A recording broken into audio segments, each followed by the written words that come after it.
పెద్దమ్మ అన్న పదం పెద్ద అమ్మ అనే పదాల నుండి వచ్చింది. దీనర్థం పెద్ద తల్లి లేదా మాతృమూర్తి అని అర్థం. ఒకనాడు రాక్షస వధానంతరం ఆ అమ్మవారు నేడు జూబ్లీ హిల్స్ గా పిలువబడుతున్న ఈ ప్రదేశంలో సేద తీరాట. ఇంద్రకీలాద్రిలోని అమ్మవారే ఇక్కడ పెద్దమ్మ తల్లిగా కొలువై ఉందని విశ్వసిస్తారు భక్తులు. ఇంద్రకీలాద్రిలోని అమ్మవారే ఇక్కడ పెద్దమ్మ తల్లిగా కొలువై ఉందని విశ్వసిస్తారు భక్తులు. దుష్ట శిక్షణార్థమై ఆ అమ్మవారు వెలిసిన దివ్య ప్రదేశమే నేటి జూబ్లీ హిల్స్ పెద్దమ్మ తల్లి ఆలయం. పూర్వం రాక్షస వధానంతరం ఆ అమ్మ విశ్రాంతి కోసం దట్టమైన ఈ అడవిలో బండరాళ్ల మధ్య ఇక్కడ సేద తీరారట. కొంతకాలానికి ఇక్కడే అమ్మవారికి గర్భగుడి వెలిసిందట. అదే నేడు జూబ్లీ హిల్స్ పెద్దమ్మ తల్లి ఆలయంగా పరిఢవిల్లుతోంది.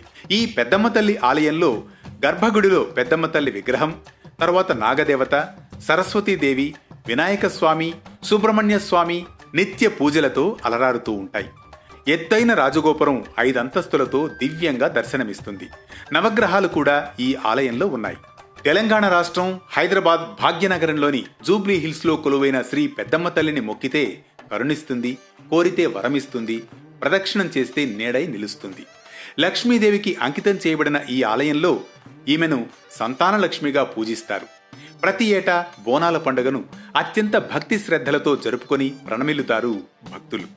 మరో ఆసక్తి కొలిపే కథనంతో మళ్ళీ కలుసుకుందాం.